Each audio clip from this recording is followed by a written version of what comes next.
जरा सोचिए, हम सब जिंदगी को कैसे देखते हैं। हम में से ज्यादातर इसे एक सीढ़ी मानते हैं, जहां हर कदम पर हम कुछ नया सीखते हैं और समझदार बनते जाते हैं।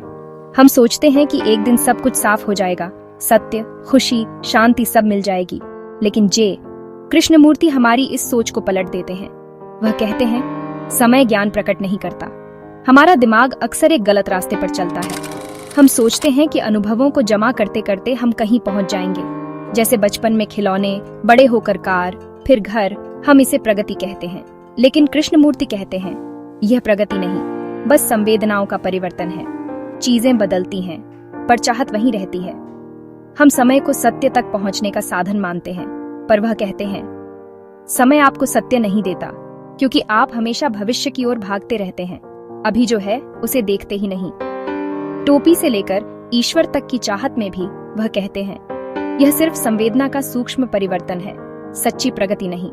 चाहत को एक चीज से दूसरी पर शिफ्ट करने से सत्य नहीं मिलता, क्योंकि सत्य कहीं बाहर नहीं है जिसे आप समय के साथ पकड़ लेंगे। एक श्रोता ने कृष्णमूर्ति से पूछा, क्या आप आत्मविश्लेषण को विनाशकारी मानते हैं? कृष्णमूर्ति का सीधा जवाब था, हाँ, आत्मविश्लेषण विनाशकारी है। वह कहते हैं कि उनकी बात उनके अपने अनुभव से आती है, कोई किताबी ज्ञान नहीं। हम अपने अतीत को बार बार खंगालते हैं, सोचते हैं कि इससे खुद को बेहतर समझ लेंगे, पर वह कहते हैं, मृत चीज में कोई समझ नहीं होती। जो बीत गया उसे कुरेदने से कुछ हासिल नहीं होता। जितना ज्यादा आप विश्लेषण करते हैं, उतना ही कम वास्तविक कार्य होता है। असली समझ उस पल में आती है जब आप जागरूक होते हैं, न कि बाद में विश्लेषण करने से। वह कहते हैं, अगर आप अपने कार्य में पूरी तरह संचेत हैं, तो आत्मविश्लेषण की प्रक्रिया मौजूद ही नहीं रहती।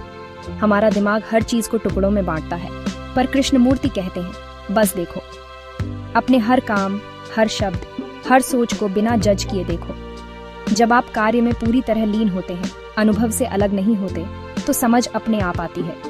वह कहते हैं कि हम अक्सर अपने अतीत की गुलामी में जीते हैं।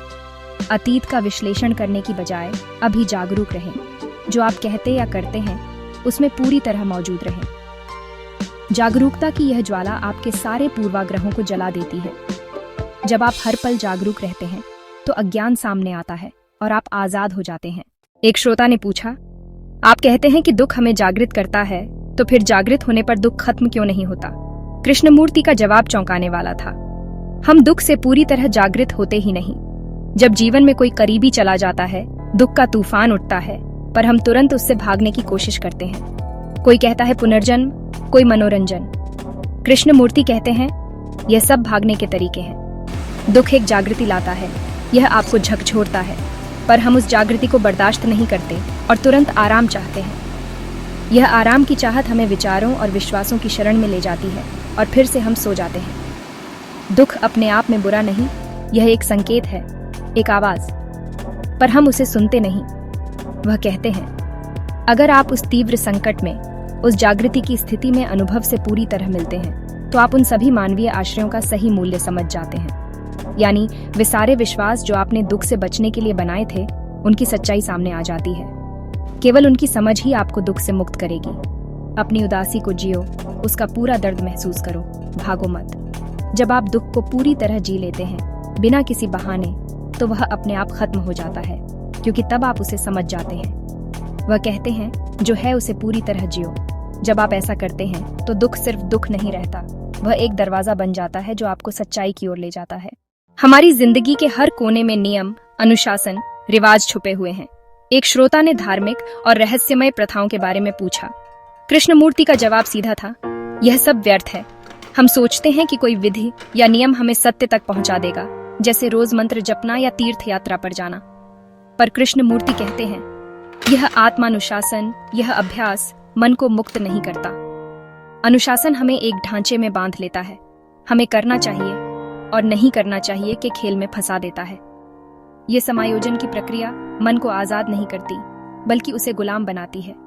यह एक जाल है जहां हम अपने मन को किसी मानक के हिसाब से ढालने की कोशिश करते हैं, पर जिंदगी को ढांचों में नहीं बांधा जा सकता। वह कहते हैं कि ये धार्मिक प्रथाएं हमारे डर से पैदा हुई हैं। डर से बचने के लिए हम कोई विधि ढूंढते हैं, पर यह भय और अनुशासन का चक्र हमें सत्य से दूर ले जाता है। तो फिर आजादी कैसे मिलेगी? वह कहते हैं, जो मन को मुक्त करता है, वह है जीवन को पूरी जागरूकता के साथ जीना। किसी नियम की जरूरत नहीं, बस अभी इसी पल में जागरूक रहो। जब आप जीवन से पूरी तरह मिलते हैं तो उसमें स्वतंत्रता है। धार्मिक समारोहों को वह महिमा मंडित संवेदना कहते हैं, एक शो जिसमें अक्सर शोषण का बीज होता है और इसीलिए यह मूल्यहीन है। एक श्रोता ने कृष्णमूर्ति से पूछा, क्या वास्तविकता का आपका अनुभव इस समय के लिए खास है? अतीत में ऐसा क्यों नहीं हुआ? वह सीधे जवाब देते हैं, वास्तविकता अनंत काल है, समय से बंधा नहीं हो सकता। सत्य हमेशा है, यहाँ, अभी, इसी पल में। तो फिर लोग इसे पहले क्यों नहीं पा सके? वह कहते हैं, सत्य के लिए संकट ही उसे समझने से रोकता है। हम सोचते हैं कि सत्य कहीं दूर है, जिसके लिए और समय, अनुभव, मेहनत चाहिए।